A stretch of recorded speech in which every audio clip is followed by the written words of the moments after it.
Today we will be making this beautiful marking knife. Well, the wooden handles for it. This project is perfect to use up some of the small scrap pieces that you couldn't use for other projects, and I start off by jointing one edge for a reference surface. I'll use the marking knife itself to give up an approximate measurement of how long I want the scales to be. So this marking knife comes with the brass pins and the blade, and you just need to make wooden handles for it. And then you can just cross cut it to length.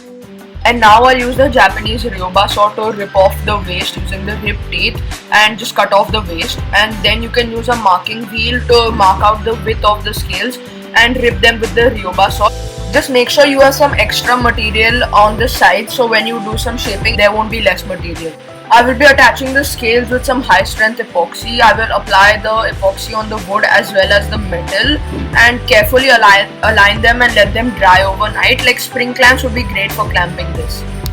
So how you're going to want to glue up the scales is, so you glue up only one wooden piece at one time, because in the metal part there will be a hole where you put in the brass pins. So to get the location, you glue only one scale, then drill the hole, then you get that hole and then you glue on the second scale. So then you'll have the location and then you can go ahead and drill the hole through the thing for the brass pins.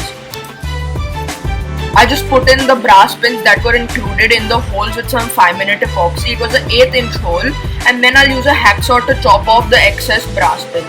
And be careful not to damage the tip of the knife, and be careful not to cut into the wood with the hacksaw blade.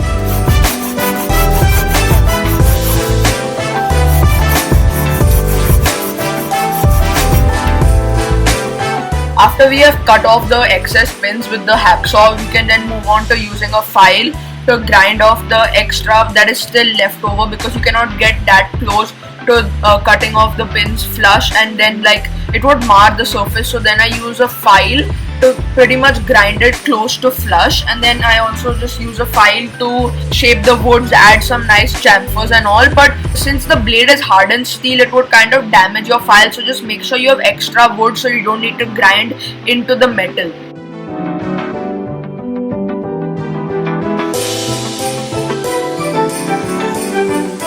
After most of the rough work with a hacksaw and a file, I'll move on to some 150 grit sandpaper to basically almost grind the brass pins flush to the wood and add a nice smooth finish to the wood as well.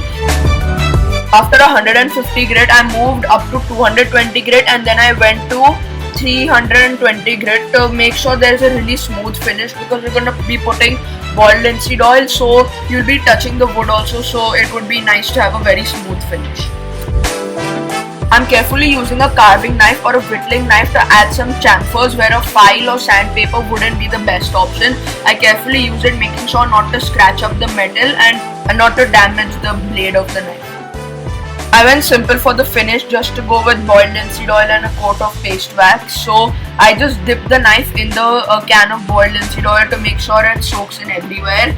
So it was quite simple to apply the boiled linseed oil. Just put on the coat, a few coats, wipe it off, wipe off the excess, put on another coat and wipe off the excess, let it dry. But you can wait for an entire day to make sure it soaks in, but I didn't want to wait that long. I just waited maybe half an hour, 15 minutes, and then after that dried, I opened up the can of Wood by Rite paste wax, and then I can simply apply a nice generous coat of paste wax.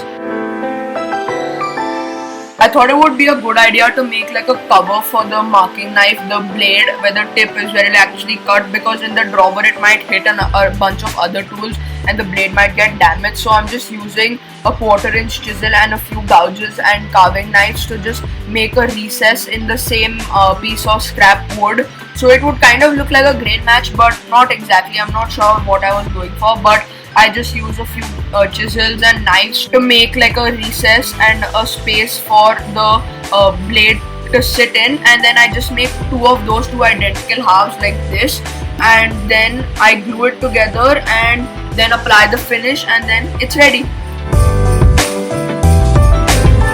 So in the description you will find some links to the tools and the marking knife kit that I use here. So it would mean a lot if you can use the affiliate link that is provided, because a small percentage of your purchase would go and support my channel. It's not making you pay any extra, it's just a little bit of the purchase goes to support me, but you won't pay any extra at all.